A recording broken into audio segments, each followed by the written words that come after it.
Welcome to Podium Perspectives. I'm Robert Bigley. In this episode, I sit down with Dr. Joe Michael Scheibe. We begin with his artistic roots growing up in a German immigrant family, singing in church and parochial school, and studying with Frank Pooler. We follow that thread into the programs he built, his leadership in ACDA, and the numerous choral works he championed through the years by composers like Eric Whitacre and Stacey Gibbs. We also explore his approach to preparation, deep score study, thoughtful rehearsal design, and the kind of clarity that builds trust with both choir and orchestra. And even in retirement, Dr. Scheibe is still inspiring us, working as an editor, teacher, and conductor. Let's begin. And full disclosure, we had an interview 2 weeks ago, and I forgot to press record. And he was kind enough to come back, and I just think it's going to be even. It was an amazing interview. I'm sorry you all missed it. This one's going to be even better. So thank you for your generosity, Dr. Scheibe. In being here. You are welcome, and it's Mike. Okay, all right. Well, Mike, thank you again. And I almost want to pick up where we left off, but then they would be completely lost. So let's start at the very beginning, a very good place to start. When I first met you, you had just joined the faculty of the University of Miami. I was coming back from grad school and ended up teaching in Miami for 4 years and got to see you work and got to work under you as your assistant conductor with the Civic Chorale. And that was a formative experience for me in my young career.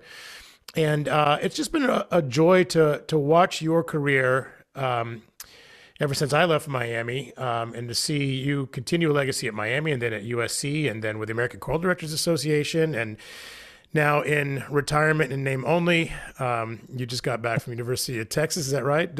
Yeah, San Antonio. Yeah. So that was great. Yeah. They're singing at TMEA on Fridays of next, or on Thursday on next week. So Okay. went to work with a former student in her choir, and they're just spectacular. So I love it. It. Yeah. So, when you think about various conductors, some have various reputations. I'm going to assign to you a reputation of generosity. If I were to write your bio, I think that generosity would be in the title somewhere. And so I don't say that to flatter you. I say that to lead us into our first part of our conversation, which is how did that come about? Because you don't often think about that word in association with conductors. In fact, sadly, usually think of the opposite, selfishness. And so having gotten to work with you and see the impact you've had as an editor and a publisher and a champion for other conductors and for composers, how did that come about? I think it really is home life, church, multiple facets. I grew up in an immigrant family. My parents arrived in this country. They came from Germany, war-torn Germany, and I was born weeks after they arrived in the States, and they were sponsored. And so I think, just by nature, there's an appreciation for their appreciation, I think, for the America that they found, to welcome them and to be open to them. And then I think the church played a large part of that, partially. And I think we talked about this a little bit. My native tongue is German. So, as I was growing up, we spoke German at home, and my parents spoke no English. They learned their first words in English were, I think, chokehold and things like that from Worldwide Wrestling and Freddie Blassie and stuff like that. I'm glad you clarified that. So it's, and we didn't grow up with a lot. We were fortunate in that my mom loved classical music. She loved Mozart and just, opera a lot, very much so. My dad was a Lawrence Welk, loved Lawrence Welk and, the honky-tonk piano player and the Irish tenor and all of that stuff. So, I think that influence and then the people you meet along the way. So I think, there's mentors, there's people who helped other people. You watch that becomes part of the basis of who you become as a human being. And so along the way, there were, really some seminal people that played a portion in my life. Because I didn't speak English well, and sometimes still don't. Um, you know, um, my my education in the public schools was a little bit spurious in the elementary school because I didn't speak, the English words that you should know, like red, things like that, colors, numbers. And after my first grade, I think I did kindergarten, first grade in public school um, in California, in Lakewood, California. And my parents found that the I was pulled in, and the teacher said, "We're going to keep him back." And my dad, in his infinite wisdom, was incensed by that because he knew that, I was supposedly smart. And so we went to a parochial school. We were at a church, a Lutheran church, a big Lutheran church in Long Beach called Bethany. And there I went to parochial school. So did my two brothers. And so we were in school there through to the eighth grade. And so that gave me in the fifth grade, I started playing an instrument. I wanted to play piano or organ, and we could afford a clarinet because it was cheap rental. It was $10 a month or something. And so that's what I ended up doing. And I sang in a children's choir at the school, which was led by a man named Mr. Block. Mr. Block was the organist for the church, and it was a large congregation of about 2,000 members. Um, and, it just, I think having that huge pipe organ in the church Yeah. and sitting there turning pages and being involved in worship was really critical. And then I went, on to high school and a public high school because we'd moved to Orange County. And in Orange County, I went to a high school that had, 2,000 students, and I don't know, 600 to 800 of us were in the music program, most of us in the choral program, Wow. two full-time choral directors, and they were, one was a varsity basketball coach, and the other was a swimming and water polo coach. Huh. Varsity, both of them. And, the basketball team was pretty bad, but I kept statistics. So, because I was a horrible athlete at that point, I mean, I swam and I ran, but that was about it. And what is this thing called American football, because in our Right. household, it was soccer at that point. Yeah. So, and Phil Haynes in particular was a choral director at that time at the high school, and he was there during my years.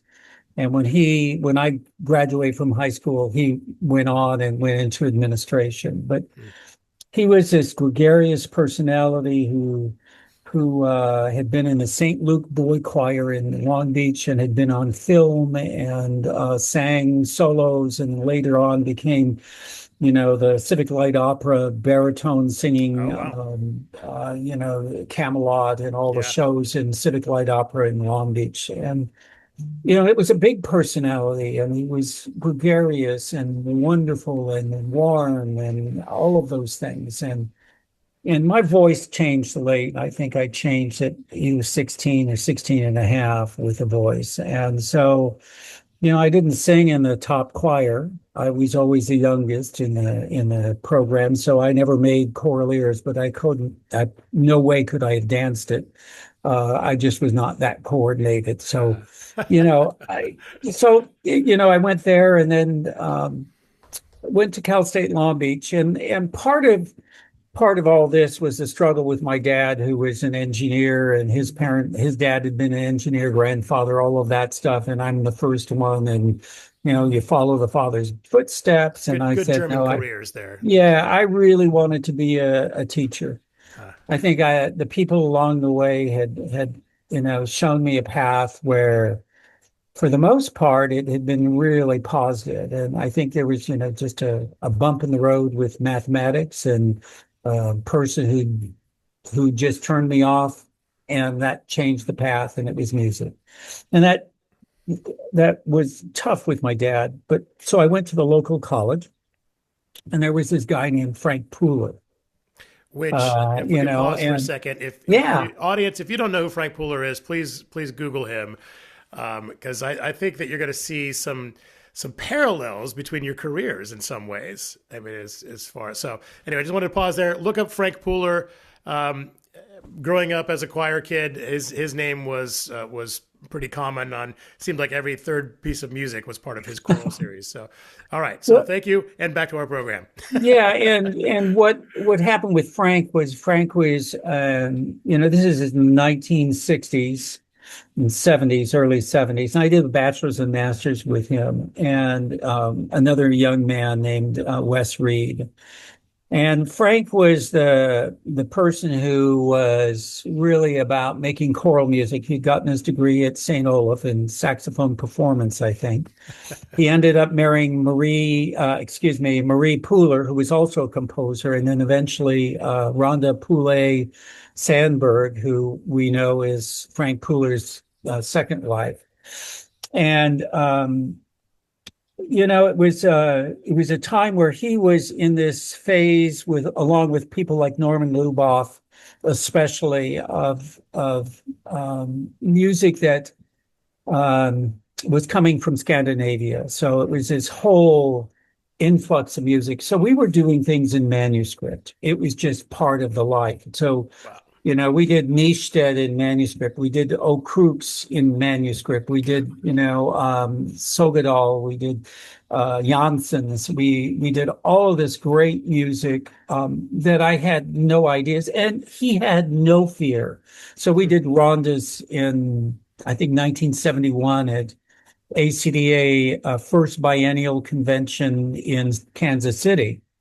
And we did this program, which was eclectic.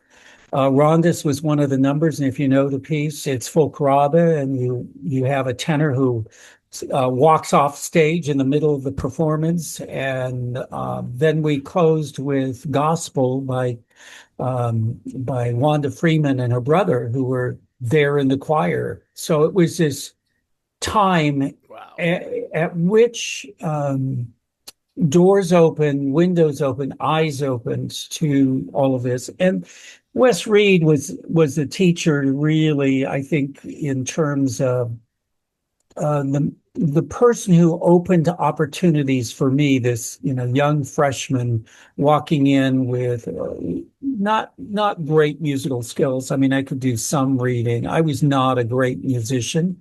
I hadn't had the keyboard background. So Right. I started, you know, in a time where I had to start from scratch. And it was good because Wes was there as kind of this encouragement. So we did a Bach motet, Der Geist hilft unsere Schwachheit auf. And he said, "Oh, you're going to be in quartet one." And I said, "Quartet? I've never sang in a quartet." You know, it's a barbershop at that point. And but he gave me the opportunity, and off I went, and I sang with Frank. Um, and and with Wes, you know, and eventually I met a voice teacher after having a rough freshman year with a voice teacher. And that voice teacher happened to have to conduct the women's choir. And he noticed that when I was in my lessons, I'm always conducting and, you know, doing things. He said, "I need an assistant. I don't know anything about, you know," she said, "I know all about the voice, but, you Right. know, Oh, that's picking music and providential. doing all That's this stuff." great. And you know, he gave me a chance, and it gave me an opportunity that was paralleled by working in a church with a large youth program that, you know, spanned, I think, six choirs. Wow. You know, so it all kind of, you know, I think I said earlier to you in our last interview, I think there's doors that open Yeah. and doors that close in life, and I think the door opened in the right way. I was in the right place at the right time. I met Eric Erickson for the first time on his uh, first time in the U.S. It was part of a pro arts workshop run by Plymouth Music, run by a guy named Bernie Fisher, and it becomes something important when I Right. did go to Miami. But Yeah.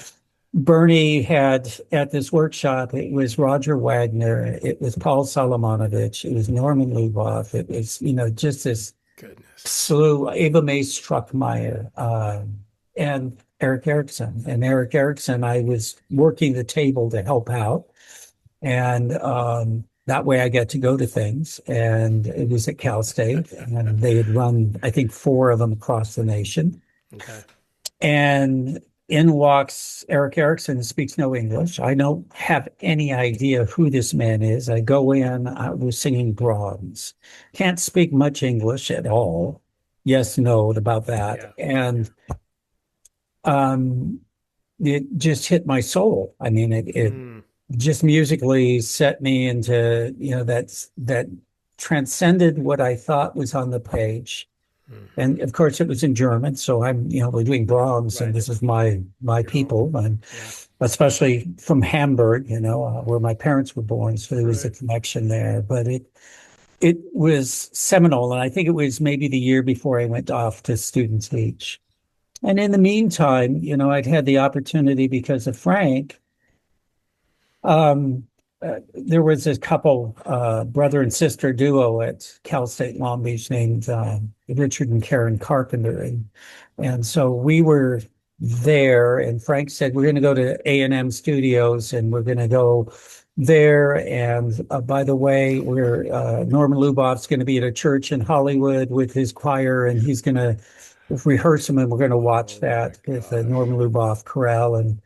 And I'm sitting there in the rehearsal, and Norman screams at the sopranos and says something, fix it, and goes through the second time, and it's whatever it was fixed. And I had no idea what it was at 18, 19 years old. But it was a moment where I saw some of that, and working in the studio, and Ooh Ah Baby and all that stuff. It Yeah. was part of that. And later on, we sang at the Hollywood Bowl, and Wow. with the choir, members of the choir during the summer. It was a terrific experience. It all of these things. Frank had no fear. Neither did Wes. Wes Reed was a high school teacher at Lucerna High School, I think, in the Whittier area, and he'd come to Cal State to take over the number 2 position, and he was. He's a bass player. He sang in a barbershop group with a other choral director, Benny Taylor at Westminster High School, where I went to school, the second of the two. And they sang at University of Redlands in a barbershop quartet. So I mean, that group, here's the connection again. It's, Yeah. Our profession is so intertwined. The longer you're in it, the more you discover that it's a Right. very small profession. And I think that's a thing I would mention is never burn bridges.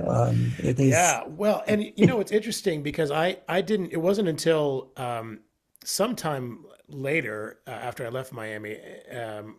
And actually ended up in Seattle, that I learned more about that Lutheran tradition and the Scandinavian. And while it is a very small, ours is a very small profession, there are so many streams that flow into it, you know. And looking back at working under you now, and all of the beautiful shaping of sound that you did, and having gone on and done my doctorate with Jeffrey Bowers, who also grew up in that tradition, that it's all starting to come together now. That's that Lutheran. I can't remember where he went to school, but he definitely had that Lutheran background as well. yeah. Well, and in that particular part of the country, there was a strong choral tradition and jazz tradition, Yeah. and between the two of those, I think, and you had PLU up there and Whitworth Right. College and all of those great schools, and you had he ended up at Arizona, Oh Maurice yes. Schonis, Choir of the Yes. West. That Right. was definitely in that Lutheran tradition. Yes. I think that's who Jeffrey studied with. Actually, it was. Yeah, and Schonis was remarkable. He was 5 words or less, and do it with gesture and all of that. And Yeah. and Frank was he was always, I mean, it was always business with Frank, and he hated technology. So there was a grad student there who I still am in contact with, Lee Vale, and Lee was the person that Frank would yell Lee, and down would come Lee from the tenor section and try to do whatever it was. We were doing tape loops and all sorts of Yeah, things that was right. going on. So, Oh, that was such what a cool and era. in Los Angeles at that point, there were the Monday night concerts, which were all new music. And so Mm, it was a hubbub. I mean, you had Paul Solomonovich and David Thorson and Frank Poole and Bill Hall and Roger Wagner. And I mean, you just had this pool of people that it was a hotbed. And Howard Swan. I mean, how can you forget right. Howard Swan, Gosh. in the bunch? And so all of them, in a sense, embraced so much of what I did going on. I ended up after finishing my undergraduate degree. I took a year to be a sabbatical replacement up in Northern California in the Napa Valley, and Hmm. I did that to avoid. I hate to say this, admit it, but I don't think I would have survived the job offer I had in Long Beach, which Okay. was two middle schools with no piano player and not telling you what schools it was going to be Yeah, in. that was wise Um, of you. I mean, yeah, so, no, nothing you know, against you, but I tell you what, I have known. Well, the woman that really got me into music seriously was my middle school choir director, and those people. Number one, that's a calling, and number two, it's a saint. it's a saint. Exactly right. Exactly right. My first job was middle school choir and upper school choir band and orchestra, and I put the middle school first period so I could forget about it by the end of the day. Yeah, I will say that I had students, um, young man in Arizona who barely was passed through to become a teacher by the music ed faculty, despite the fact he had all good grades, just Yeah. rubbed one teacher wrong. Okay. And he was brilliant. I watched him teach. And he taught like 25 years of middle school teaching. And in California, there was a guy, oh gosh, Ed Grace was his name. And he was at a middle school, Apollo Middle School. And I would go in and watch this guy, and it was 100 middle school, well, at that point, junior high boys. Wow. And he's got them eating from the palm of his hand. And Ron Carpenter, the same thing in Arizona. And they found their calling. He later on went on to teach at his high school where he had graduated, Dobson High, which was a hotbed of choral music as well, that whole Mesa area Hmm. in Arizona. But, you know, all of those experiences, and then going to after I was at Vintage High in Napa Valley, the principal who hired me went to a high school in the district where I graduated Oh, from. And then there was a mid-year opening with a person who happened to be Jean Tyndall, who was the wife of the dean of the School of Performing Arts or Fine Arts at Cal State Long Beach, which I didn't know. So these connections, as yeah. I'm telling you. Right. And so Jean had gone and decided that she'd been there a long time, and she decided she was going to become a counselor. And so she became counselor, and they kept the job open for that second semester. And I came in and worked for a guy. I don't remember his last name, but his first name was Larry Lucas. Larry Lucas was this principal that I didn't know if I was going to get along with him, because the first concert he said, your guys, some of them are wearing white socks instead of Oh black socks gosh. with their suits, and you I've need to take care of yeah. that. And I've by the had way, leaders like this is that. the musical you need to do next semester. I mean, he was he was an he was a remarkable resource. I remember taking my first festival application there, and I took it, and handed it. They had a pool in the principal's office to just do the typing and the work. You didn't have secretaries in every area.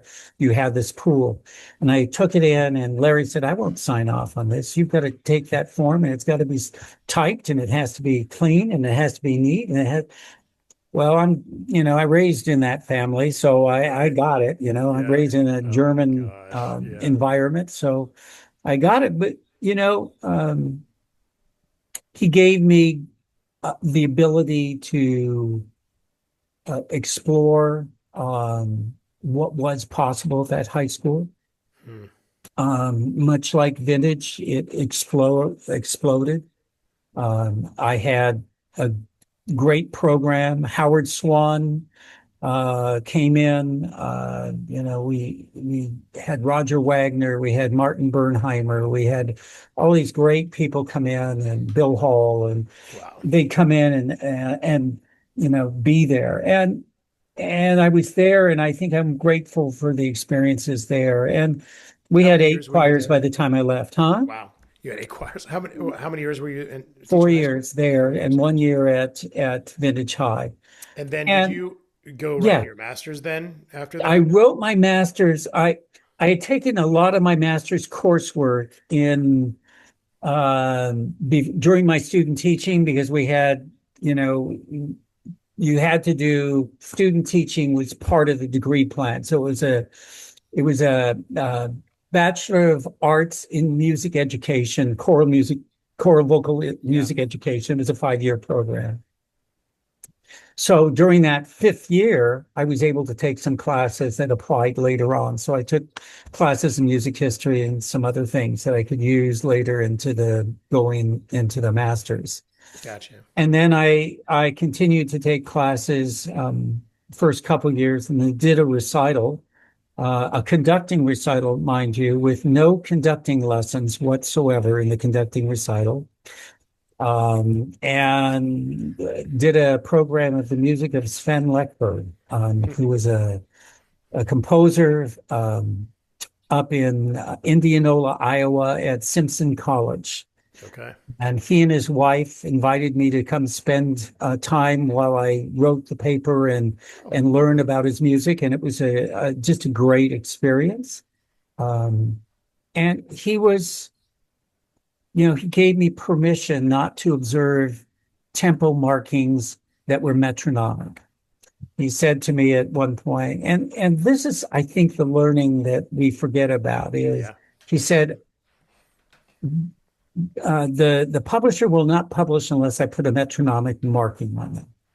Right. He said, but that as well as I do, an acoustic plays into that. So if it's right acoustic, that's a good tempo. If it's a wrong acoustic or the wrong groove, take it faster, take it slower, do it. So Yeah. those are the kind of those little Right. moments in our lifetime that we don't recognize what that will do later on. Do you think about that moment every time you're editing a piece now? I do, Yeah. because I am also, as I go through, um, I remember, I think it was Robert Shaw, who said you needed to sing through every part, Hmm. and you need to sing each part. And so when I'm editing, I look at things like tessitura versus range, Right. vowel versus consonant. And it teaches me as a conductor that, what a composer may have for the language for the soprano may need to be adjusted and modified and, Right. at times eliminated, Right. because there's maybe only one or two vowels you can put up there. One's That's a right. schwa and the other's an on for Exactly. soprano, you know. And I think so much of that learning, I also had when I left the high school, I went to a community college for 7 years where I really learned to teach. And I say that because at a community college, if you're not hitting the students in the right manner to turn them on and keep them engaged, they're out the door because, Burger King or McDonald's pays 5 cents more if you work the noon shift, and that's in the middle of your chamber choir. So, I learned a lot of things from that. And Yeah. and that job came out of nowhere. Hmm. I was at a festival. Paul Solomonovich is adjudicating. Paul goes in and talks to the chair of the department of the school and said, "That's the person you need to hire for your job." Wow. Little did Paul know at the time that that person was one of the other candidates for the job. So, and Paul was always everybody. You asked that question, generous. Yeah. Paul was generous. Yeah. Howard Swan was generous. Wes was generous. My high school director was generous. Everybody I met, a guy at Lakewood High School named Willard Schmidt from Kansas. One arm had a prosthetic arm, the other, and I watched him work with his madrigal singers. It's called Silver Lute Singers. And they're all dressed in red robes, red velvet robes, and a red hat on top, and incredible. And I got a lot of those kids at Long Beach City College from him and others, Alan Chaddock, and there were just these great teachers in the Long Beach system. And every one of them showed me generosity and showed me what it meant to be a real teacher and to be open. And it was, it's the team I worked with at the community college. There was an Italian conductor named Mike Paponi. I started a night choir. That night choir ran for the 7 years I was there and then longer. And Mike and I shared the podium. So I got time to always conduct choral orchestral works. And Mike always had the choir to do other things with. So Nice. really a great opportunity to do things. I had a wonderful pianist named David Kerner there, and then later Paul Matsumoto. And those people were great people to help me through that transition from a high school teacher to a community college teacher, Right. to doing harder work, to doing more work, to doing crafting of musicianship. And the students did. And, like I said, community college teaching is among the hardest thing I did because truly it was a transient area. Yeah. And you had to learn how to recruit and you had to retain. Yeah, it's interesting. As you know, I taught community college for 9 years, and Yeah. uh, when I run into high school students now, they're talking about going to college and they're considering community college. I say it's a great choice because that's where some of the best teachers I've ever met are Yeah. working. Because it's 100% about teaching when you're there Yeah. as a professor. There's no research requirements. There's no publishing requirements. You are just there to You are teach the there. students. I mean, you're working hard. Yeah, you are. You work hard, and in California, you make more money there than you'll ever make in any other job you ever take at the community college. It's just a great thing. But it was the generosity of those people being willing to trust me, to open up, to allow me to do things. I had a great board with a night choir. I had a large day choir. I had a small chamber choir. I had a Sunday afternoon chamber choir made up of adult music teachers and musicians. They sang at an ACDA regional convention. And then the chamber choir sang in 1985. The day chamber choir sang in 1985 at the ACDA Salt Lake City convention. And at that point, then I was already hooked into ACDA and served ACDA as an officer. And then I finished the doctorate at USC. But the critical person here was Rod Eichenberger, was the connection. He heard my choir at Huntington Beach High School. I told him I wanted to take conducting lessons. He heard him again in my last year. I went to the community college. Uh, First year of the community college, he heard my choir. Second year, he heard my choir again. And the third year, just as I'm about to get married, I get a call from USC saying, Mike, I've got an opening in my studio to take lessons. I said, great. What day and what time? And he Yeah. said, oh, well, you need to come do an audition. I said, well, you've seen my choir. He said, oh, no, you need to do this for the faculty. So it's Jim Vale and it's Dave Wilson, and Dave Wilson, who was at Portland State before he was Right. at USC, and Rod, and they sit there, and then I find out it's for an opening in the DMA program. Oh my gosh. I didn't want a DMA. I just wanted to be a better conductor. Yeah.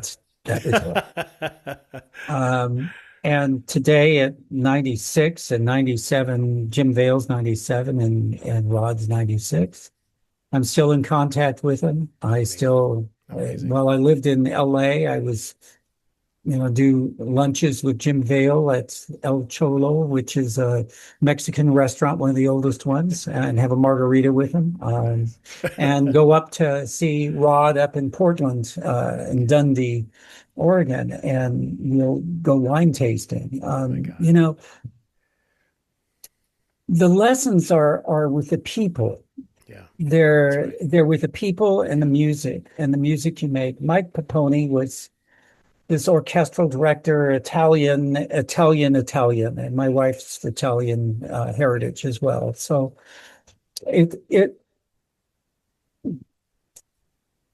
they, along with maybe the people in Miami, my other two colleagues, and three colleagues actually at Miami, were really critical people in my own development, and then going on from there to USC. So, I finished the doctorate. I have an interview I don't remember, it must have been the summer of '84, and it's at in Winter Park, Florida, at Rollins College. And I go there and I say, I'm never, ever going to live in Florida. I will never, because I get through the interview. I've gone through my 3 shirts in one day. Central Florida's brutal. Florida's So brutal cold. in the middle of the summer. Yeah. And, they needed to have NASM, in order to get accredited by NASM, they had to have a choral program. So Right. it was not in their thing. I didn't get the job, which is fine. Person who did stayed there for, I don't know, 35 Oh my years, gosh. and did a great job, built a program. Yeah. And so I went to Northern Arizona, and I think I told you earlier that I had a job offer at Trinity University and at NAU, and my wife made the call as to where we ended up. And the one from NAU and Flagstaff said Los Angeles this direction, and there was no such sign in Vancouver. San Antonio that said LA this direction off the freeway. Yeah. So we ended up at NAU. And those kids would You were there how long? I was there 8 years. 8 years. Okay. 8 years. Yeah, we sang at a number of things, but we most importantly, I think we sang at ACDA in 1991 at the national conference that took place in Phoenix, and Bill Hatcher was the president at the time, and we were the opening act, and I just was croaking in my boots. It was it was just incredible, and I had incredible students. I've always had incredible students. I'm lucky. We started with a very small program. There had been a tradition at NAU. The person left. There was a 2-year person that was kind of good to break the flow of this long tradition of one person and his style. Then John came in, changed the name of the ensemble. And I walked in, and it was a huge job. It was overwhelming. I taught, in the first few years, I taught 5 choirs and did the graduate teaching. There were 2 two graduate students. So I taught conducting to each one of them and choral lit together. I taught the undergraduate conducting class at the second semester. Taught choral methods and I supervised student teaching down in Phoenix. So that was a 2-hour drive on Friday mornings that I made down to supervise student teachers. Had some wonderful theory faculty and wonderful composers, and I loved Flagstaff. And my kids grew up. Well, my daughter left there when I guess we were 9 or 10. Yeah, 9. My son was maybe 4. And the strongest memories of that college. It grew too quickly. It grew without the means by which to support what needed to happen. Get that. I got a call from a dean at Miami, Bill Hipp, and he said, you didn't apply. And I said, no, I knew what Lee did, my predecessor, and You didn't want to be a show choir director? Yeah, I didn't want to be a show choir director, and I didn't want to run 4 or 5 SATB ensembles. Right. And Lee had shown me his program, and I'm doing Fissinger, and I'm doing Niestedt and Brahms and this, and the program there was just not in that same view. But so Bill asked me to fly in and hand him a letter of employment, saying I'm application, and I did that and went in, and the dean, the principal at Huntington Beach High School, and the dean at Miami were the reasons I ended up in those 2 schools. Yeah. And Bill Hipp was there for 14 years of my 15. And Bill Hipp, at the time, brought in a new band director named Gary Green, wind ensemble, and he brought in Tom Sleeper, who was a composer and orchestral person. And the 3 of us were asked to build a traditional program with the faculty that was around. And I was fortunate that I got the job. It was bright students that go on the commercial side, as well as pop side, as well as the jazz side. Fully invested faculty, jazz faculty, wonderful, Whit Seidner and Larry Lappin and Rachel, I don't remember Rachel's last name. The voice faculty were terrific, Lorene Buffington, Frank Summers, Nobleza Pilar.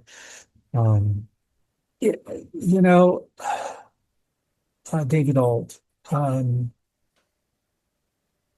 Leaving NAU to go there was going, we're leaving a town of 40,000, going to Miami, and multicultural. Culturally so different. So different. I mean, we were surrounded in Flagstaff by the Navajo reservation and the U.S. Forest Service, a landlocked, so to speak. And I learned a lot about the Navajo culture and the Hopi culture because of where I was. And then going to Miami, I remember the first time I pulled something out in Spanish, it became a war of, it was a Randall Stroop piece, actually. And so I had to look up the poet so I'd know whether it was Castilian or Venezuelan or whatever. And, and then I could make an official proclamation that this is a Castilian, poet. We're going to sing it in that Spanish, and then go to the diction person and say help, type things. That was David. So, UM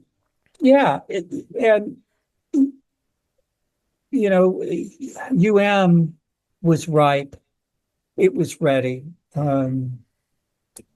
It was a place where opportunities abounded. And we had Judy Drucker, who ran the South Florida Concert Association, a Florida Concert Association. So we're singing with Carreras and Pavarotti, and we're doing La Traviata, and we're doing all of these major works. We're singing with Michael Tilson Thomas and the New World Yeah. Symphony. We sang with the Cleveland Orchestra. So the window has opened, and the opportunities abound. And the students took a while to get adjusted. It was hard, that first couple of years. It's Sure. always going to be hard. Right. And And you following didn't God. have the buffer like you had at NAU. You No, I came did right not have a in. buffer. Yeah. It was much more like the year I did my sabbatical Yeah. replacement year, Right. where Andy Cottle went on to do a doctorate at Illinois, and I was there for the year. So much more like that, where you Right. walk in and, why are you here type thing, and what happened to the real guy. So, it's all good. But Lee was generous. Bob Gower was the pianist for the choir, and also the kind of the writer of all the shows for the Right. production numbers that they did. Um, and slowly we turned the program around, and Hmm. Bob was instrumental in that. Don Oglesby was instrumental in Sure. that. We built a grad program. We built what is now called Winter Wonderful, but was called the Holiday Dinners, which I taken from NAU, but had madrigal dinners in Sure. in at Long Beach City College. So we had all these events that kind of encapsulated what we needed to do. Um, and we at that time in that area, the collegiate scene was okay. It wasn't great. Hmm. And Hmm. things have gotten a lot better. Yeah. Yeah. And so Miami was ripe, and I was there. And Amazing. hard work and a great faculty and cooperation. Gary Green and Tom, it's, hey, I want to do this. And the opera, Yeah. Right. Well, there Young. was, it's interesting to have watched, had been there as a student, and then immediately see, Yeah. the Three Musketeers that you were talking about come in. There was way more collaboration happening during your tenure there, and Yeah. there had been some really strong. I don't want to say silos, but I guess it is. I mean, there was some really strong elements that were sitting all by themselves at the university, and Yeah. then from the UM singers and the vocal jazz ensembles and the opera program and musical theater program, and Yeah. boy, if you tried as a student, like I was a student that just saw it all as a smorgasbord, Yeah. and so it was. Anyway, I want to commend you for what you did Well, there. and that was because of the leadership at the top, which Yeah, gave us support to do what he thought was necessary, would support us when we were right and tell us when we were wrong. yeah, If, Bill Hip was a leader and a silent leader. He did not, it was very rare that he would overrule the faculty on a faculty appointment. hmm And I know there were several times where that happened in the voice searches, talking silos. I mean, I had to gain the confidence of the voice faculty because they were still so entrenched in what had gone on before, sure, rather than knowing, that if we work together, we might actually build something that benefits everybody. yeah, yeah, Working with Russell Young was and Jenny Young was terrific during that delightful. time. Yeah, And we would sit down as a faculty and we'd plan out the ensembles. And if I said, "Hey, there's a conference here, I'm going to apply," or Gary said, "This is when CBDNA is," or Tom would say, "Well, I'd really like to do this work by this composer," we would do that. We amazing, would work that out. amazing. It wasn't like they would come in and say, if you're going to sing with us, it's got to be this date. It Right, was rather this cooperative nature, which that's incredible. I relished, you Yeah. know. When I want to, we only have about 10 minutes left, but I do want to dive into some questions from the Ictus Institute folks Yeah. there. And one of them you started to touch on a little bit, and you've done so much work with composers, premiering pieces and publishing pieces and editing pieces. Have you ever been in a situation where a composer was just too rigid and would not take your recommendations? I think most composers, I would say, if you're at the stature of Lordson, you're not going to tell Lordson what's working and what isn't. It's my job to figure it out. Or Corgliano or any of those type of Right, composers. right. I think a young composer, it's best if I say to them, and when we would record, we would do these recording sessions where we get a piece of music on a Monday, we'd read it Monday, Wednesday, we would either do a second read, and then on the following Monday, we'd record it. Or we'd read pieces for people in the composition program or people that had sets in pieces. And we would, Yeah, wonderful. they would ask for comments. I think most composers are willing to listen to why something might not work as well as it can. I think that's it's it's a way you approach it. Yeah. As the Yeah, conductor, you mean, or I recall where we were working on a mass with the Wind Symphony, and it had been performed by another institution, and the choir was not as well prepared, and the Wind Symphony was very well prepared, and Gary Green wanted to do this work, and I said, "Hey, happy to do it. By the way, can you get me a score?" And I took a look at the score, and I said, "Well, I could see why this might be a problem because some of the voices were out of the tessitura. I mean, it just taking sopranos down to low A flats is not going to work very well, right. especially when you have all the horns playing at the same time. It's just and I called the composer and I said, take a look at the score, and I'd like to make a couple of suggestions. And this is a composer who's making a living off of writing his music. Very well, he was very well known. Okay. And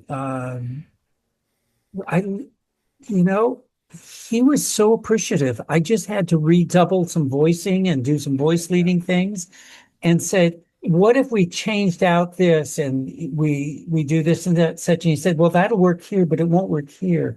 I said, well, the thickness of the orchestration, then we need to go from this thick harmonic language, we need to break that down into something that we can hear over this, over this sound. So, well, it's not that big of a section, it's not, it's not, the Wind Symphony part isn't that big.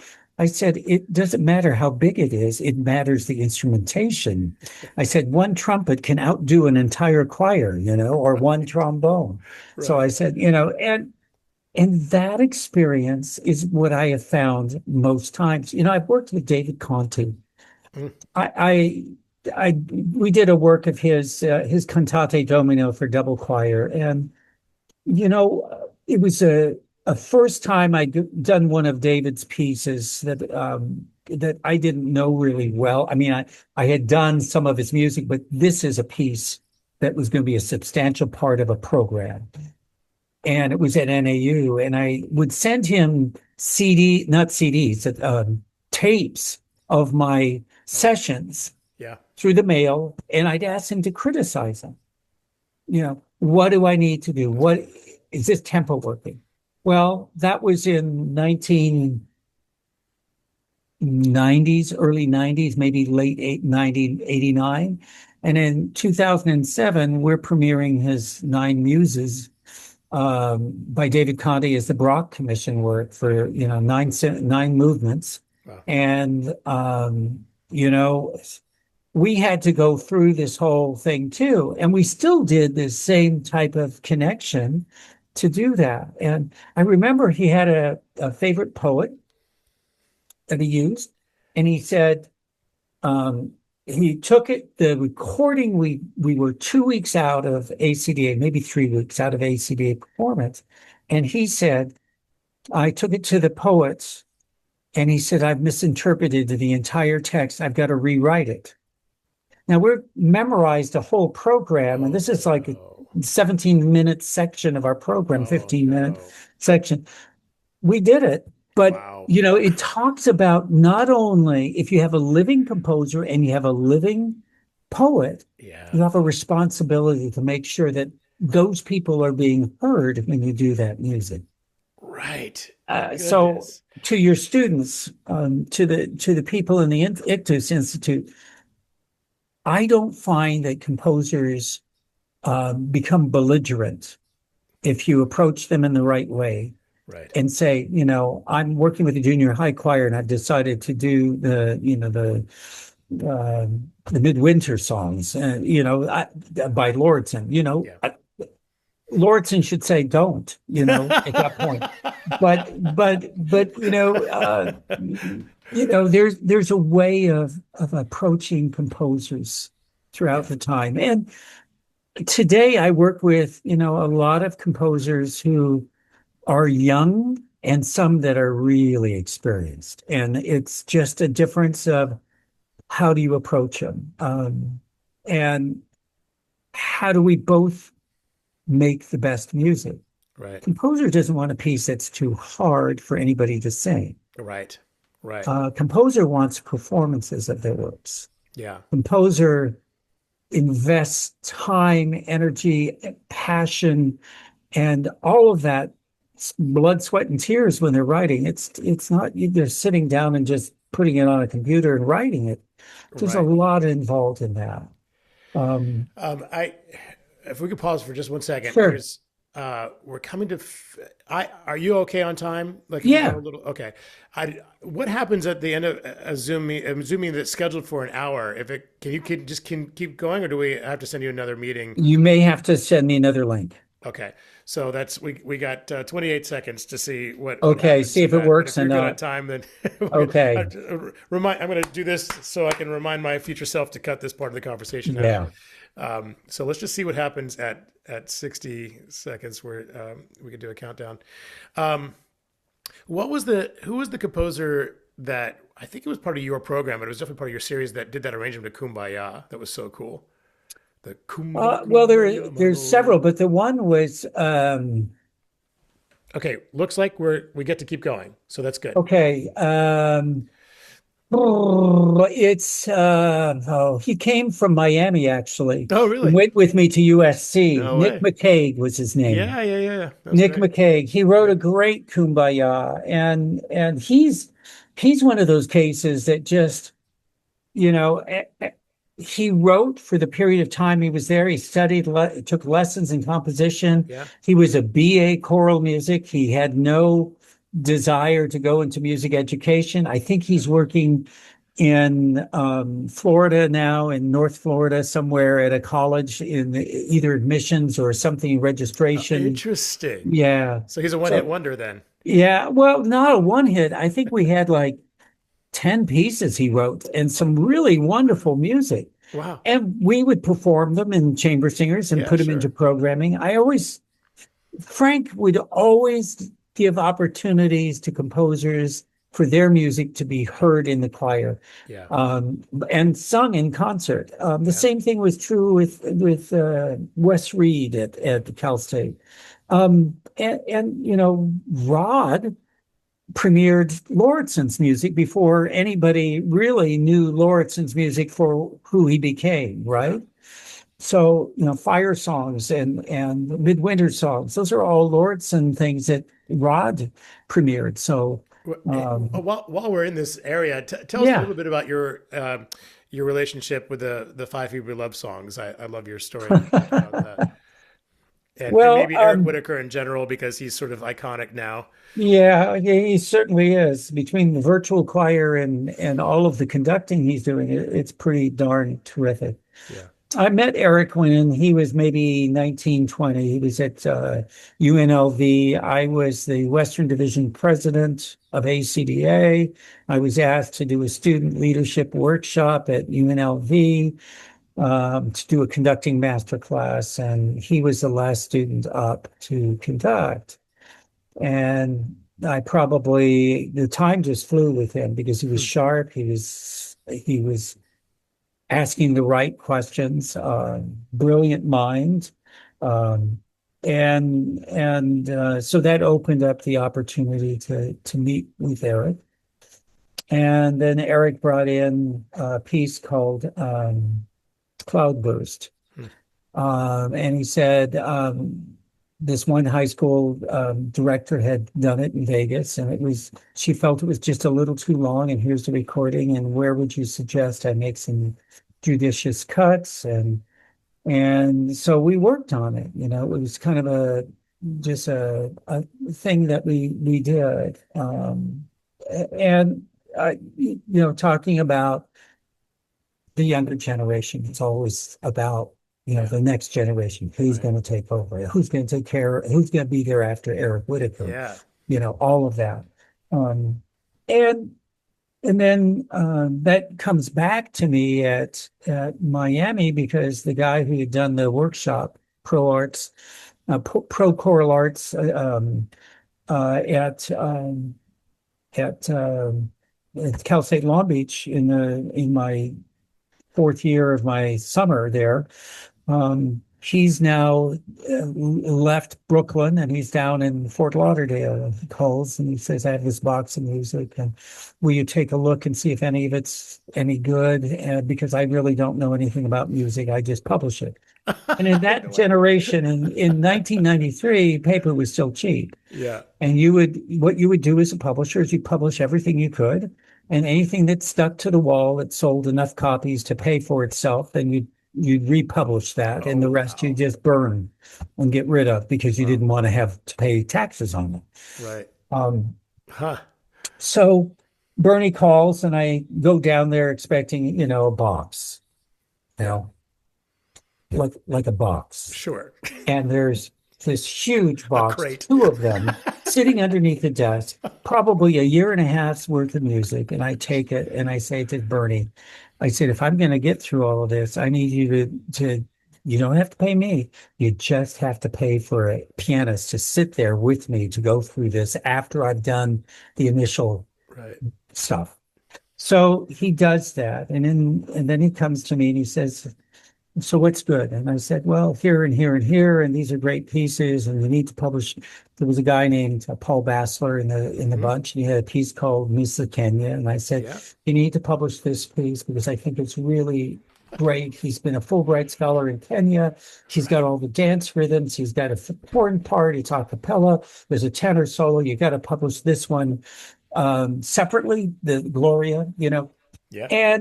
And so he turns to me, he says, "How would you like a series?" Well, what does that mean? Well, just put your name on it. Okay, okay, we'll do that. And so this is where you connect back with Frank Pooler, right? This is right back where I go back with Frank Pooler. And so I say, okay. And then he says, "Is there anything you'd like to publish?"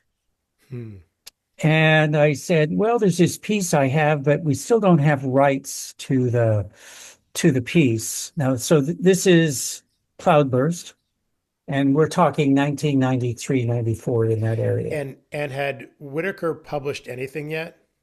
Yes, the only thing I think he had published, maybe not. Yeah, he published the flower songs with Santa Barbara Music. Okay. So that's Go Lovely Rose and those a set of three. But Barbara Harlow, who was a person there, would not publish something that was in Spanish and was that long, like Cloudburst or too many Divisi parts. Nobody did. Right. So in comes a piece that had been rejected by Dale Warland called Water Night. And Bernie asked me if I put it into my series. And I said yes. And he looks at the number of parts, he counts the number of voices, and he says, "I'll put it in Walton because he's a distributor for Walton." Right. And so I do all the editing, get done, and Bernie, says, "Okay, this is going to go in your series." And then Dale calls and says, "I hear that you're going to publish Water Night." And it had been the second place piece in the competition for the Dale Warland Singers, for the choral competition. and Bernie says, well, yeah, Mike Scheibe's going to put it in a series, and Dale says, well, it should go in my series. And Bernie comes to me very, nonchalantly and says, you can have it, but I think, how do you feel? I said, I don't care. I'm just here. It doesn't matter.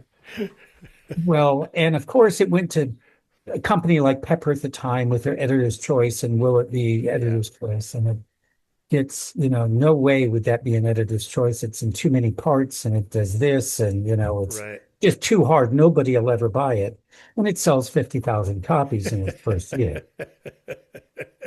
So we finally get permission for Water Night, and it's in my series. And so Eric and I start this period of time where I'm with Walton. One of the pieces is If I with may for a Full of second, Oche. when you were editing that, were you back and forth with Eric a lot on that? Or Yeah, in fact, Eric and I, because um, so much of Eric and my kids knew Eric. Eric knew my kids, hmm, and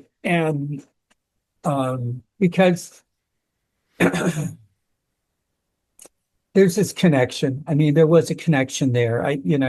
He's doing great things, and I'm just amazed at what he does. yeah. Um, and and he was very nice to my kids, really wonderful to Hmm, my kids, and that was important because my kids didn't see Dad much, hmm, as most choral conductors will right. all agree with. Right. And so Eric starts funneling all of his music to me, and I'm doing the editing, and then comes a piece called Leonardo, Mm. and his flying machine, right? So, Oh my God. Yeah. and that is not going to sell as many copies as a Cloudburst or a Water Night or some of those pieces. And by this point, Walton has kind of really become a much bigger company, because it's no longer just based on the Swedish Norwegian music of Norman Luboff and Frank Pia. And so this takes off. And then Eric sends me a tape in the mail. And he said, I want you to listen to this. And it's Eric at piano, I think, Gila as a soprano, Gila Footman, and a friend on violin. And they're in Israel doing this. And I listened to it, and I wrote him back, I think, or we talked on the phone. I don't remember where he was at the time. And I said, this would make a great choral piece. Yeah. And then about a year later, the dean says, I've got, you've never asked for money from the Frost Commissioning Series. I have some money. Would you like to do it? And I said, yeah, I'd like to use it. Yeah. So I'd like to use the Bergonzi Quartet, which was a resident quartet at Miami, string quartet, and choir. And so I know exactly what I want to do, and I call Eric, and the dean funds Eric to write the piece Five Hebrew Love Songs, Amazing. which are these sketches that have been on this tape. So the And first choral setting then was the version with string quartet. with string quartet, Yeah. but there was an optional version which was with just single violin and piano. Piano. Yeah. That's the version I've done. Yeah. And that became because not everybody's going to have a string Right. quartet. So thank you And for that. yeah, and we ended up taking that then to ACDA in 2003. We premiered it in the fall of 2002 in a Festival Miami concert Hmm. with the string quartet, but I couldn't afford to take the string quartet all the way to New I York see. and on tour. So we had a single violinist that was with us on that tour, and that closed the program at ACDA in New York. Blew And I everyone's still minds. remember Eric and Hilo sitting in the room in Riverside Church when we were singing that, and it ends with that violin, and I think I opened with the Lortzen Ove Las, on that program. And we also did Penderecki's Agnus Dei, which was one of the pieces by a person who I consider also one of my mentors, which was Weston Noble, because we would always share new music.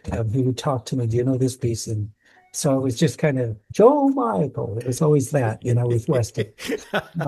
So it was that again talks about the world we're in. Yeah. If I hadn't have been at NAU, I wouldn't have gotten to know Renee Clausen, Right. because the voice teacher I hired had been the voice teacher at West Texas when Renee was there for a couple of years at West Texas before he went to Concordia. So again, it's a small world after all. I mean, it really is. So yeah, and the editing is what I do now, a lot of it. Right now, I'm in the middle of a lot of editing of Korean music. I'm working on Bosnian music, and I'm working on all of this stuff that's sitting here. And I'm in contact with Serbian composers. This is just so much fun. Oh, that's amazing. And Frank was a sculptor as well and a painter. I'll never be that. And my attention span is much longer than Frank's probably was, entirely. And I think that's also a little bit of who Frank was all of those years. And you talk about his legacy at Cal State Long Beach. He made an impact in the choral world by being there. Yeah. He was the guy that was taking that leap ahead that kind of opened the door for many of us in the Scandinavian area, and also did pop stuff. I mean, he was the conductor when the Carpenters went out. He'd be the conductor of the orchestra and the choir for those things. So, I mean, it's pretty interesting. Hey, when you are conducting, this is another question from the Institute. When you're conducting a piece that has an orchestra or a band, this Institute member says, how about conducting instrumentalists as a vocalist? I always feel unprepared because I don't know the ins and outs of the instrument. Can you just, I know you've done a lot of that. Can you share with us? Well, I did a lot in bursts. So, for instance, I did a lot of course prep, but at Long Beach City College, we did 4 orchestral concerts a year. So that was great. At NAU, I had opportunities to use ensembles, but not full groups. Miami gave me the opportunity to do some, and I was always the one that would defer to Tom or to Gary. Gotcha. And USC, there's been opportunities as well to do some. Yeah.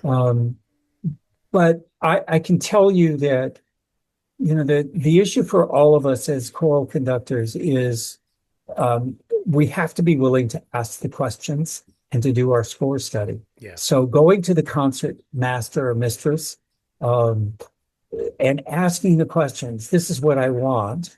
How can I show that bowing? What can I do? Am I clear? Yeah. Bravura bullshit, excuse me, is not going to play well with an orchestra. Their PS meter is so if strong. you don't give them an upbeat and yell at them that's in tempo, and yell at them, they're going to just say, I just think it's really important to be honest with them. Yeah. I've found that concert masters and or mistresses, but I can go to them or the brass faculty and ask questions or say, I've got a problem with the horns. How do I deal with that? How can I get the horns to play softer than when they come in on this Brahms thing with 4 horns, Right. I always have another set of ears there. And I always would, Tom Sleeper, he was always wonderful at giving advice. He would, he'd say, Mike, just ask him. Just say, you're playing too loud. Yeah. He said, and if I say something to the sopranos, it's not good, then you tell me then. Be honest. Ask them to do such and such. Or here's what you might think about, So Yeah. Well, and that's, I mean, that's humility, right? I mean, that's they- just, yeah. we are not in the classroom. We're not in an orchestral space. We don't have five orchestras across, four continents that we go in and we do 2 weeks with eight rehearsals and do three performances that are pros. We're dealing with, college or pickup orchestras, or Yeah. we get a rehearsal and we get to do the Messiah, the entire thing. And it's all got to be done in 2.5 hours with the break. Otherwise, it's Yeah. overtime. Yeah. So I think of those things. Yeah. I Yeah. also choose wisely. I Yeah. choose for the group that's in front of me as Yeah. singers, There you go. and I know the group of players. Um, so I try to be um, very clear with my instructions. Yeah. I make minutes count. I don't waste time, but I do get together with Salzburg last July. I just got together with the concert mistress, and just we talked, and I said, I want to be clear. Do you need here, because we get one rehearsal, Right. then we get the choir in, and then we get a performance. What So did you that's do in what you get. Salzburg? What piece? Yeah. So I said, do you want me to give one, two, or do you want me to, just give the pickup and in tempo? And she said, in this case, because we're going to look there and then that's it, we'd rather just have two beats ahead or three Yeah. beats or whatever. Yeah. She said that's going to make so much easier for us. Asking those type of questions Right. really important, but That's so string great. bowings and things like that. Yeah. Yeah. Well, And some you could see those so many of those orchestral conductors that were violinists, and yes, they work the bowing into the conducting technique so well because right. they know what they're, just like we do with singing, where we're trying to shape the tone and Sure, exactly. yeah. It's no different in so many ways. And being clear is probably the best thing for us to do, unless you're conducting Chicago Symphony, where you just, I mean, you can be Bernstein with Vienna too. They know the music; Right. they've played it 50 times Right. or more. Uh, but the reminder to me also is that Rilling would sit there in the mornings when we had him at both Miami and at USC. He would sit in the mornings, be outside, and would be working through his score that he's conducting, and he would be thinking about what he needs to do in the preparation, and sometimes conducting, and sometimes you'd see him just kind of looking and memorizing Hmm. again. For our audience, that's Helmut Rilling, Yeah, famous Bach interpreter, among yeah. other things. Yeah. Well, and when I would do things with Helmet, whether it was with the LA Chamber Orchestra at Miami or at USC, I would ask his person. I would call her and I'd say Elizabeth Yanku was her last name. I would ask her, does he have bowings done in his orchestrations for me for this performance of B minor, creation of Schöpfung? And she'd say yes. I said, can you get me copies of those? And the reason wasn't only for the bowings. It would tell me about articulation in the voice, because there's nothing marked in the voice parts. It's all in the bowings. Right. Yeah. So That's well you said. would see what he'd written, and you would see that in the score. Then you could transfer that to the voice parts, and never infer that Rilling was going to keep to one tempo. That what he did in rehearsal was be meticulous, make sure everything was right, that everybody was, right there with him. And then it could go, you know, it could go like a NASCAR race, versus a turtle race. I mean, it was just And like, was, do you, I mean, I never got to work with him. I know his reputation, and I know, people that have worked with him. Do you yeah, think, if those alterations of tempo, was that a choice, or was that adrenaline? inspiration, Okay. inspiration. Hmm. First time I worked with a Tampa Bay Master Chorale for 5 years after Bob Summers stepped down. And my first program was in October of the first year, and Bob had had a massive coronary, Mm. and they called and said, "We need you to come up and fly in." And so I flew up to And you were in from Arizona at the time, Miami right? to Or oh, you were Tampa in Miami. Bay, Okay. and Bob had marked the scores, and he'd marked them the way that Shaw would mark them. And if you've ever seen a Shaw score, everything is marked in the voice parts. Yeah. And the person I worked with was Yak Yao Ling, who Oh, was at the time the resident conductor of Cleveland Orchestra, but he was also the resident conductor of the Hong Kong Symphony, or the yeah. conductor of the Hong Kong artistic, whatever, music director Right. of the Hong Kong Symphony, and the music director of South Florida, the Florida Orchestra, which is the Yeah. one in Tampa. And he marked everything in the score. Bob did, and yet Yatya, he wanted a well-prepared chorus, but he wanted a chorus that could follow him. And the Elijah that we did that year, I think that was 1996, was one of those seminal moments where you have this fabulous group of soloists, fabulous players, and a choir that is prepared within an inch of their lives. And they followed, and they could do anything. They could be as flexible as needed. And you know what? There were moments where you couldn't take a breath between a movement because he was just moving right through to tell the story. Yeah. So he understood storytelling and he understood pacing probably better than almost anybody I've been around. He and James Judd with Florida Orchestra, Florida Philharmonic Yeah. in Fort Lauderdale. Yeah. Um, all good people, and marking your scores and giving parts out that are marked if you can. Right. That takes away so much. That gives you so much more time to do the finite Right. things. And you can change your markings. What Yeah. you can't change is the inability to know exactly what the conductor wants you to do. Yes. Yeah. Yeah. Oh, that's crucial. Yeah. Well, I studied with I did my master's with Don Newen, who was Robert Yeah, Shaw's, prodigy, and so I yeah. inherited a lot of that score study from him, and I'm thankful for it. Um, when you were at USC, you retired when? I retired in in January 1st of 2023. Okay. So one of our questions actually comes from a high school orchestra conductor. And she asks, what rehearsal techniques did you use to keep students engaged in an era where student musicians' attention spans were shortening more and more? Did you sense that? I think I can sense it. Number one, I always think is my preparation had to be absolutely phenomenal. Yeah. Um, and I wrote everything on the board and I put timings next to it. I would always work with golden mean and Fibonacci sequence.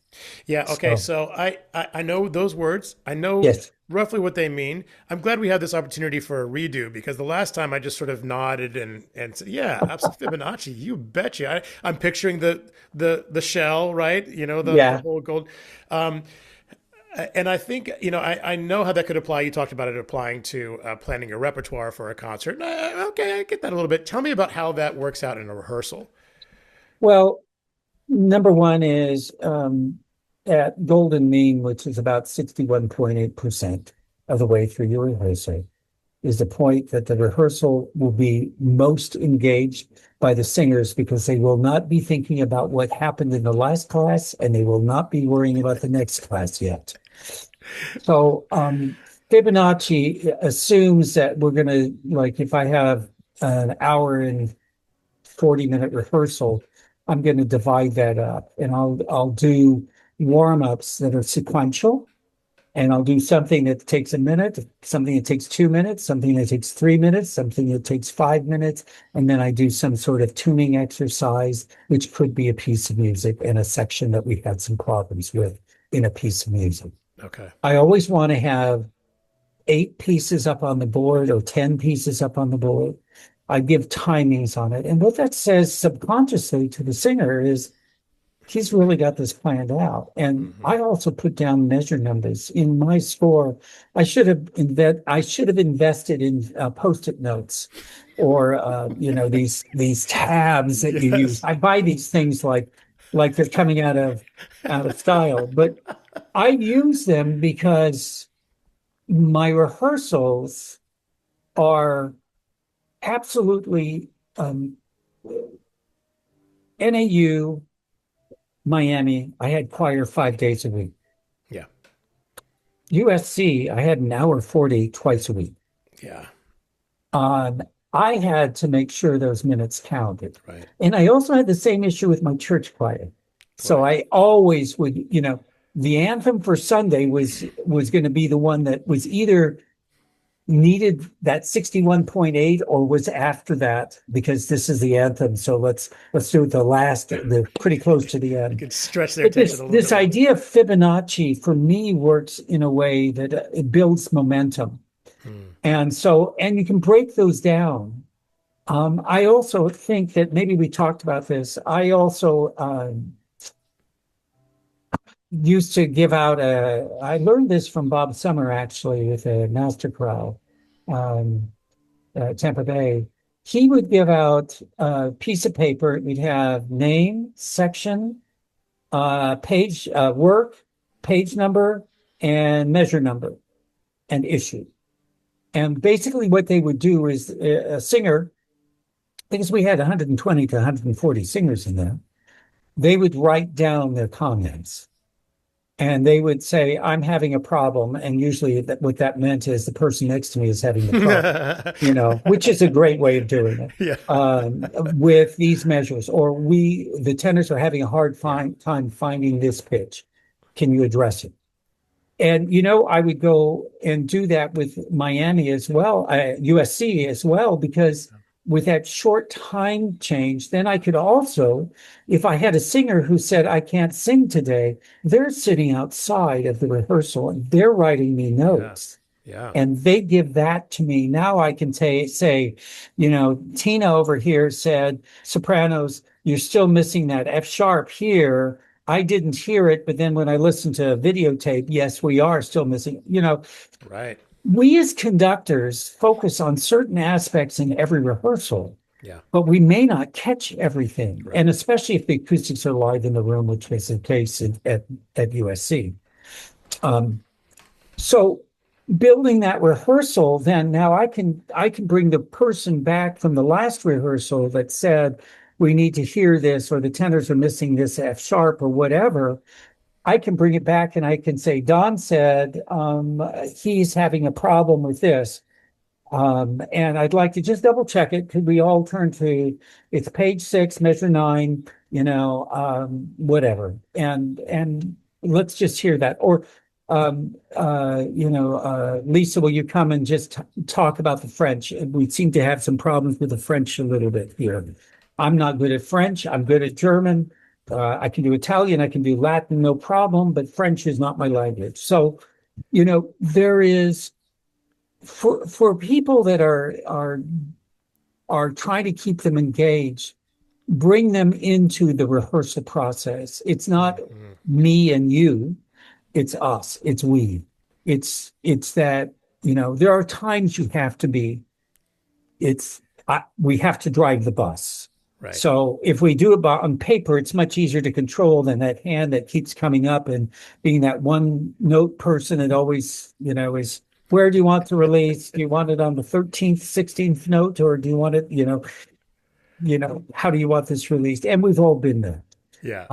But and and there are those students that can take over a rehearsal, and I think that's always you have to call it when it does happen. Right. Well, and But that's where that idea of having the members write down what their issues are. You can just say that's a great comment. Write that down so don't forget about it.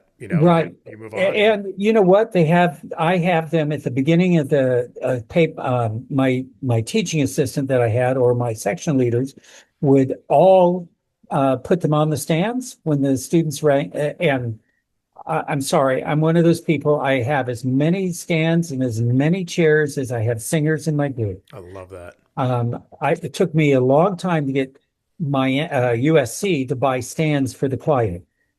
Choirs don't need stands. Right. Did you Yes, perform they with do. stands as well, I or use stands for the choir. Yeah. for performances and rehearsals? No, performances were mostly we were mostly memorized, or Oh, you we were. would have, it also becomes a space on risers, regular winger risers if you're on Sure. non-seated risers. When it comes, because I had that situation as well, where I got used to a 5 day a week rehearsal process, and then when I got to the college that I most recently taught at, it was that 2 days a week for an hour and a half per rehearsal. Yeah. Um, what what was the carrot and the stick that you used to get students to work between rehearsals? I hate fear. Yeah, I hate using fear as the motivator. But I do have times where if I needed to hear singers, I would have the section stand or I'd have the quartet stand or do something like that or an octet. yeah, Usually I go to octet. I am not, I don't want people to be afraid of singing. And I don't want people to, I want them to do that because they are passionate about what we're doing in that group.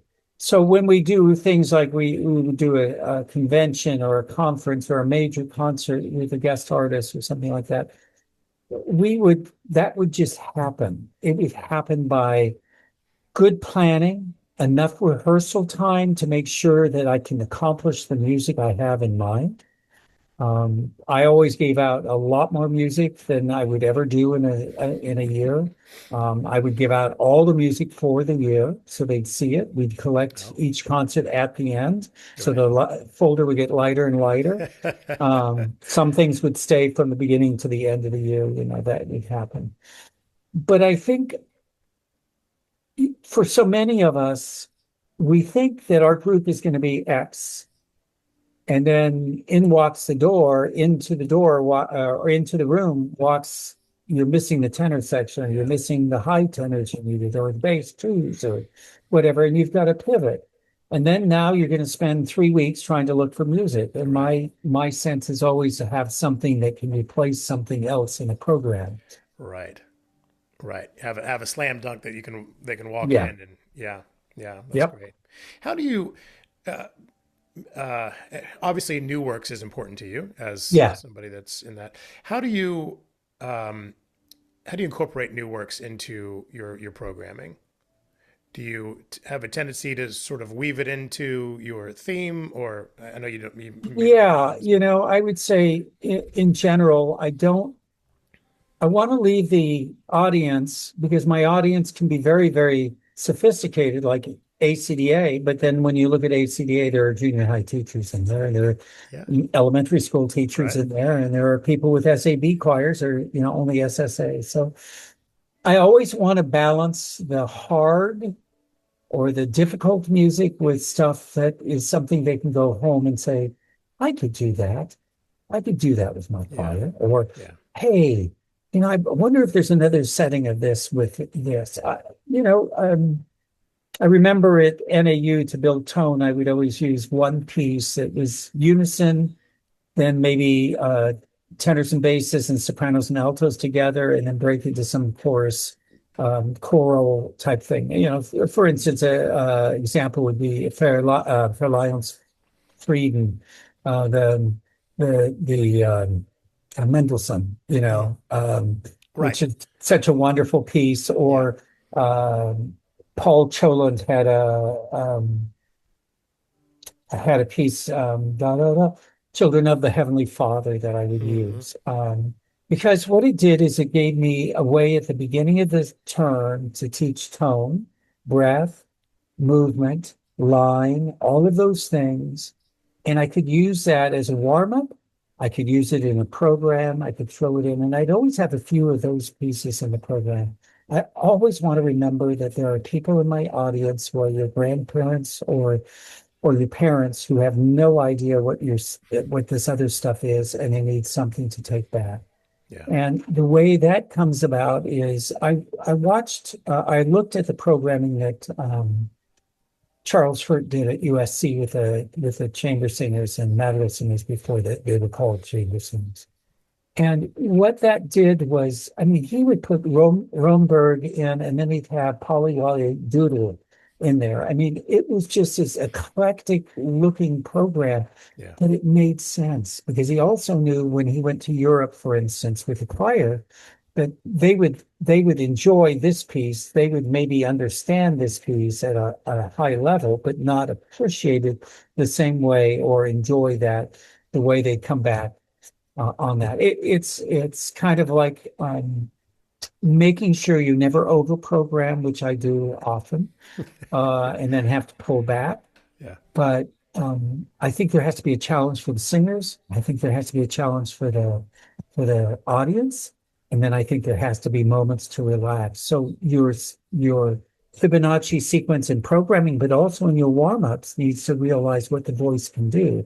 Yeah. So if you take that soprano up to the stratosphere and then come back and have them down in the low range, those chords are so thinned out, or the tenors, they're so thinned out, they're not going to be able to come back to that midline unless you get them down there somewhere. Right.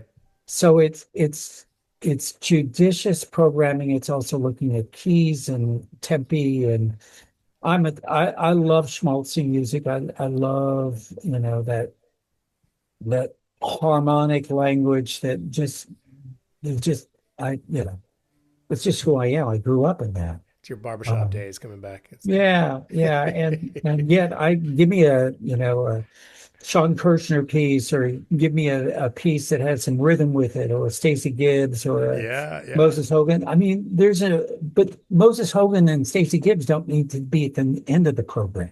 Right. Right. That's not the important part Right. for me. And Right. so Well, it's funny. Yeah, I'm conducting this regional chorus coming up here, and there are two. I mean, I'm really excited about everything in the program, and there's going to be some things that for everyone, but there are two things that are hooks for the audience. One is this gorgeous arrangement of the Billie Eilish song that we're doing, What Was I Made For? And then the My Soul's Been Anchored in the Lord. And, usually, a lot of people throw that at the end. I'm thinking, you know what? I might put the two of those at the front of the program so that the people in the audience that have no interest in choral music except that their kid made it to regional chorus right. goes, I might like this. Yeah. Yeah. It's how do we grab the audience? Right. We grab them by the way we come on stage, the way we react, the personality of the choir when they see them engaged in the music making, the fact that they don't stand there like the frozen chosen,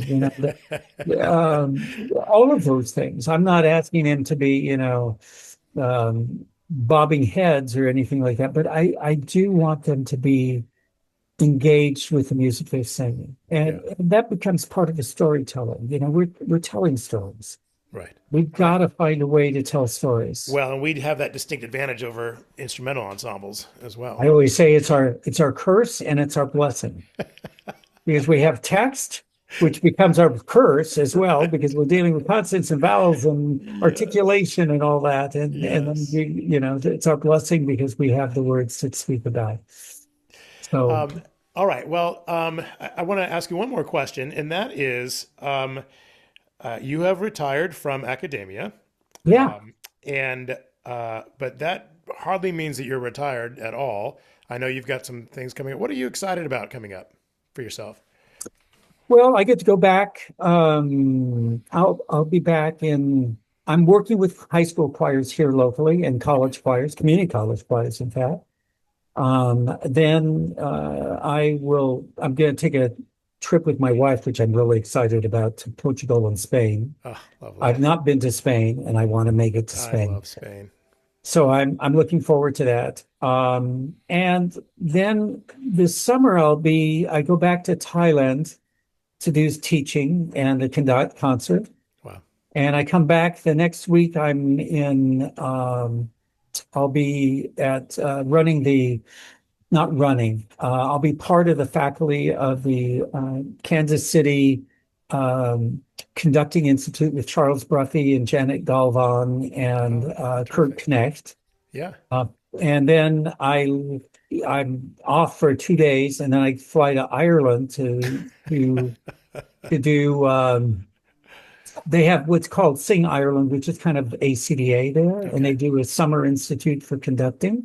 Oh, lovely. And conducting is taught much like it is in the UK in general, which is it's not, officially. And so I'm teaching on their faculty for a Lovely. week in Limerick, Ireland. So Oh, those are fantastic. some big things that I'm really looking forward to. And it's every minute I can do something, I'm excited, and I'm excited to get some of this rep out Yeah.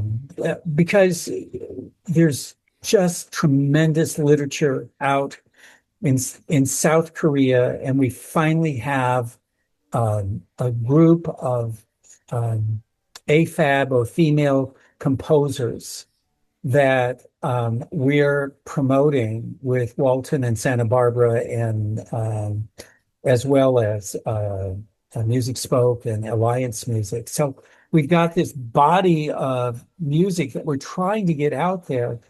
And we had a piece called Evocation, which is by Hae-young Cho. And she was the president of the Korean Choral Composers Association. Yes. I've done a piece And by her. I can't remember what it was. yeah, and this evocation has just taken off. Yeah. We've got music of hers. We have other Korean, besides um, uh, Hoan Woo, which is another one that Right. is out there. And we've got this list of people that we're trying to bring out, and we found a way to transcribe it so that it can be used by people that with tape and all of this, so they can use the pronunciation, get that Oh, amazing. Yeah. corrected, and as well, we have it so that if you have a Korean student in your choir, they can read it in Korean with the characters so that they can get a digital copy. So we're trying to bridge, there's a huge Korean population in the Yeah. state. Well, and Korean culture is having a moment right now too. Oh, So now's the well, time. they have 66 city choirs that are, these people are getting paid to sing in those city choirs. Wow. And so I mean, it's a culture there, and it's very competitive that way. Yeah. And the tradition there is very, very strong of these creeks. And so um, I'm excited by that, and I'm excited by what's going on in the Korean. And, I've Malaysia is another great place, Philippines, Yeah. Oh, Philippines. Yeah. Taiwan, Right. that part of the world, Indonesia. I mean, what's going on Yes. in Bali and some of those Yes. places, these festivals, it's just amazing.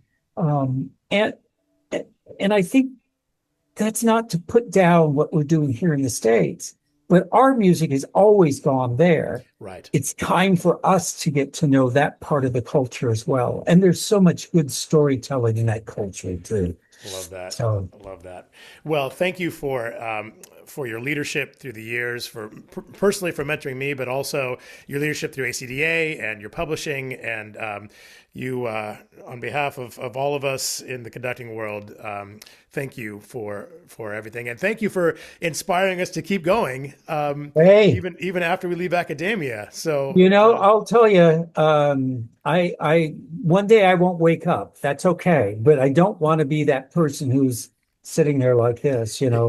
So I'm enjoying this chapter. It's a yeah. great chapter, and it also gives me time to spend time with my granddaughter, which is Hey, great. there you go. That's That's the important stuff too. exactly listing the most important things. Well, You got it. Mike Okay, my Scheibe, thank you friend. so much. I'm so You grateful. got it. Look All forward right. to seeing you soon. All right.